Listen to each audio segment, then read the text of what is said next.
Hey everybody, today I will be reviewing The Apartment. This film came out in 1960. It was directed by Billy Wilder. Billy Wilder is one of the great American filmmakers and storytellers, I think, of all time. He is full of so many things. He's full of cynicism and melancholy and kind of exploring the seediness, the darker sides of American life. There is a bitterness and a saltiness to his work, yet also kind of a warmth, an honesty, and I think a true rawness that can be in a lot of ways quite beautiful. And he's too adorable too. He looks like a Disney character that might be turned into like an inanimate object, a lovable inanimate object in something like Beauty and the Beast, Cogsworth, something of that nature. When people talk about what makes The Apartment great, a lot of times you hear things along the lines of, oh, it showed this kind of darker side of humanity, of American life that people maybe weren't used to at that time. And I guess, there's a lot of films outside of Hollywood that I think took things way further.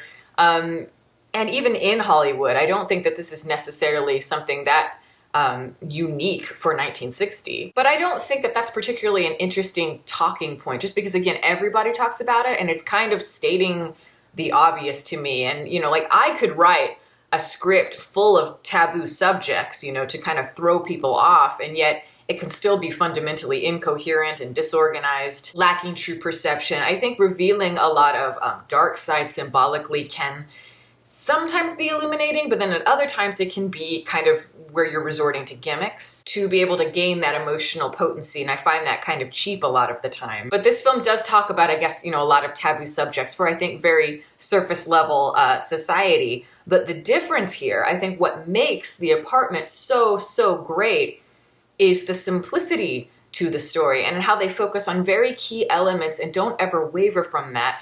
And that's something that I think we don't see that often. There was a simplicity and a less is more to scripts of those times that I miss a lot in American film, mainstream American film. Minimal characters, and the ending here, I think, surprisingly opens up the melancholy of the overall film, the loneliness and the tone of it to new possibilities, and I think that is the key. The arc of the characters, the development throughout, every single scene has importance to it. There is nothing unnecessary. And the core story, the heart of it, the love story, is like a light that's just kind of flickering in the grime, in this kind of routine, kind of boredom of American life. On the corporate life, because certainly I think a huge aspect of this film is that it is kind of a commentary on existentialism as it exists in 1960. As life is changing, we're now in the latter half of the 20th century, and we're all assimilating into a sort of corporate life, paid to sit under like fluorescent lighting, to not really work. We're sitting there and we're doing things, but we're getting paid a lot of money not to do much. It's just this sad illusion that we're contributing to society in some way. And this is another thing that I think is very effective in the film, extremely effective, in the idea of somebody, your main character here, getting stepped on over and over and over again by choice because he thinks it'll make him happy. Okay, I take that back. I don't think C.C. Baxter, the main character, thinks it'll make him happy. I actually think he's more aware than he comes off. I don't think he thinks he's gonna be happy. Maybe he wants to settle for the appearance of being happy. So much about this film is about appearances, about surfaces, how you appear to other people rather than the internal happiness. That's the equivalent of a married couple talking about how in love they are on Facebook when they're actually on the brink of divorce. But the idea here of somebody giving up so much of who they are, so much of their identity in order to achieve this surface level happiness is so wonderful and gratifying, because they slowly learn to do things for themselves. They learn to stop compromising that happiness for a material world, material possessions that they think will please them. But ultimately, it just causes them to lose more of who they are, more of that autonomy. There's just an inherent sadness. Of course, the film is very perceptive and all of that, but just an inherent sadness in seeing somebody's individuality just slowly dissolve, where everybody just is a barcode number, essentially. Even at the end of the film, we'll skip ahead, spoiler alert, but when C.C. Baxter quits his job, throws down that key, and he's like, I quit, and it's just this big, wonderful moment, it's freedom. They look at him and just shrug, go, okay, next person. He doesn't matter, at least in that sense. So he's got to find what matters to himself and what makes him happy, what is true, what makes life worth living. And for most of us, I think it would be love. compassion, and maybe most importantly, learning to be selfless for somebody else other than yourself. I think it was a brilliant choice to have this film take place around the holidays. So it takes place, Christmas time and then into New Year's, because that is the time of year, of course, when tradition is very honored, and a lot of wholesome values of family life and giving to others and all of that are important. It's all about coming together, but the irony of it is that a lot of people naturally feel very sad and lonely at this time of year. And, like myself, I tend to get depression around the holidays, and I think a lot of it is because you have the time to think about it, to really settle and look at your life and where it's headed, because you are in that transition into a new year. And so here in the movie, you're at that point in time where everybody is kind of, their life is on hold so they can celebrate these holidays, and yet what do they choose to do with it? You've got a lot of corporate types, and they're cheating on their wives. You've got one of those working Santa Claus guys outside, and he's in a bar getting wasted still in uniform. So there's a lot of melancholy. And the film overall, if you can't already tell, just in tone, is very adult. It just feels lethargic. It feels like, watching the movie honestly throughout, it just feels like a giant hangover. All of these things that I see as toxic. I think a lot of what is adult in common society is destroying purity and inherent fulfillment. But also Christmas and New Year, it's a dark time at times, but it's also a time for, letting go. Starting over with a clean slate, finding hope and looking for new beginnings. Jack Lemmon in the film, who plays C.C. Baxter, who is the main character, I think he's totally in his element here as an actor. He's playing to all of his greatest strengths. It's a sort of, it's a slapstick sort of Chaplin-esque sort of routine that he's doing. I feel like he's very inspired by maybe a film like City Lights, the idea of like a laugh away from a tear sort of comedian that fits with the heartbreaking side of the movie, but then contrasts it with a lot of that incidental humor, because I do think, and I think this is another thing that Billy Wilder is absolutely brilliant at, is even in the midst of very dark times and dark storylines, a lot of times there's a lot of incidental humor that just happens. Life is funny. And I think Jack Lemmon is the perfect person for that, being able to get through life with a sense of humor. But for me, I have to say the real star of the film in my eyes is Shirley MacLaine. I think she gives an absolutely outstanding, understated performance as Fran Kubelik. She just feels so real and so relatable, but not in one of those pandering to girl next door sort of ways, though she could be seen as that, just more in an authentic way. She is kind of, she's the girl, she's the elevator girl who, the executive has a little crush on. She's got the short hair, the cute little dimples, but, she's given a lot of depth here just as a character in terms of the writing. She is very kind, I think, and considerate in a lot of ways, and has kind of a perceptiveness about her, but she's also, of course, very troubled and very sad, though she doesn't make a big deal about it. She's just hinting, touching on all of those dynamics, and you can feel I mean, maybe it's just in her face, it's in the casting of Shirley MacLaine, but you can just feel the sweetness of like a little girl inside of her somewhere, and you just want to pull it out and hug her. But she has been very hurt in life, and a lot of that softness inside has calluses above it.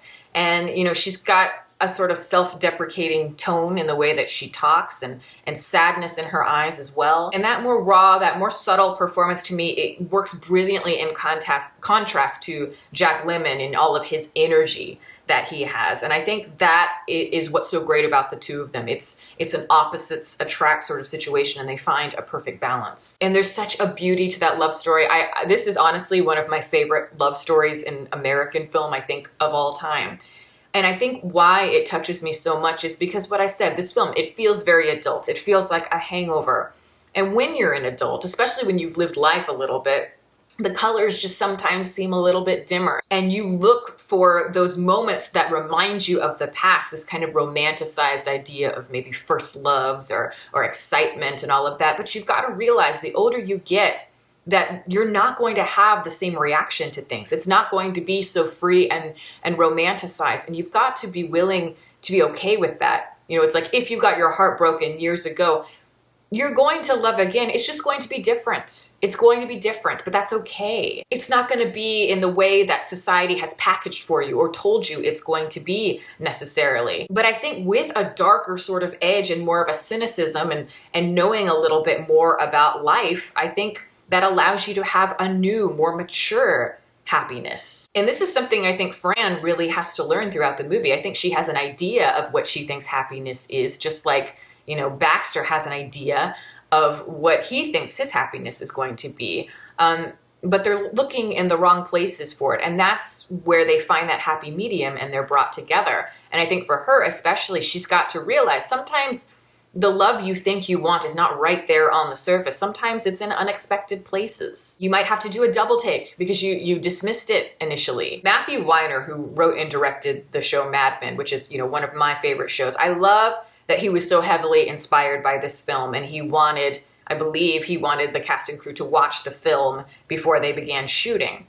And you can see the major influences of the film, of course. There is a similar ideology, of course, and even tonally at times it's quite similar. But I always think it's kind of funny because the antagonist, the villain essentially in The Apartment, who is Mr. Sheldrick, played by Fred MacMurray, he is basically Don Draper, just in stereotype. You know, he's the philandering rich head of a company, and he's just a total piece of shit. Here he is the antagonist. But in Mad Men, they take that same character, the idea of that character, and make him the central person, the hero, or I should say the anti-hero. And I gotta tell you, I kind of like him being more the antagonist in this instance. Because I'll be honest, as much as I find Don Draper to be very compelling as a character, I never really got behind him. I wasn't drawn to him in that way, and I never really wanted him to succeed. I never had like mixed feelings about it. And I love how in The Apartment you have that narcissist with, you know, with few redemptive qualities. But again, you know, he's become more of an archetype, and you don't really need to delve into him here. You know, like it works for Mad Men, but here it's not necessary. But I think Jon Hamm, honestly, if he had been alive during this time, I think he would have been fantastic in this role. I think he already looks straight out of like a 1950s movie, like a Rock Hudson or something like that, but he's so good at playing the character of Don Draper. I feel like if he were in this movie, he would give a much better performance because he could give us hints of that complexity, but it would all just be within the performance. Nothing in the dialogue or anything like that is exploring that. So it would have been very subtle, but it would have given a whole nother dimension, I think, just in perception to that character. Because as it stands, I don't like Fred MacMurray in the film. I much prefer him in a film like Double Indemnity. You know, as far as Billy Wilder films go. I feel like here he's a little bit too aware, too conscious of what a character like this might be like in real life, so it ends up feeling very much like a caricature. And to an extent, I think he could have gotten away with that a little bit, but here I feel like there's not enough for him to truly solidify as a person, and that kind of takes away from it. And even in his final scene, I know he's supposed to be a jerk, I know he's supposed to be completely soulless, but so much about what makes this film special is what is human about it and complex without needing to give us all of these origin stories as we're so accustomed to now. You know, so he sits across from Shirley MacLaine on New Year's, and, you know, in terms of him, everything just feels flat on the page. And she is over there just realizing so much about her life, and she is just very quietly to herself having this enlightenment and achieving her true potential. And the moment that she smiles, and, you know, as they're saying Happy New Year, it makes me almost cry every single time. And a lot of times we see these shots and these scenes as cliches now, understandably, but there's something just so simple and genuine about the intentions here, because she is truly realizing what she wants. And all of that is so earned. You know, this film could have gone the route of, yes, it's a dark, dark story, and we're going to end it with some sort of poetic death, or, you know, some painful thing. And in fact, it does just the opposite. They allow for happiness. I think a lot of times in our society, particularly in stories, darkness is very romanticized. And here I don't see that romanticism. Here it's more like, yes, beauty can come from pain.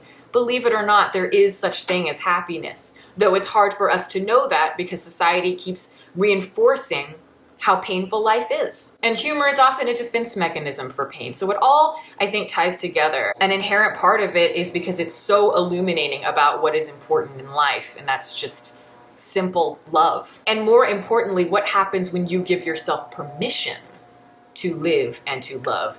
This is a great, great holiday movie to watch. Of course, it's a classic, one that I highly recommend watching, especially around these times. As I've said, this is one of the great American films, and again, one of the great American love stories. And that is my review. Thank you guys so much for watching. Over here, you will see my Patreon supporters. The link to support that is below. Also, I am an artist and I do commissioned portraits and I sell prints of my work on my website, it's deepfocuslens.com. You can get the link below.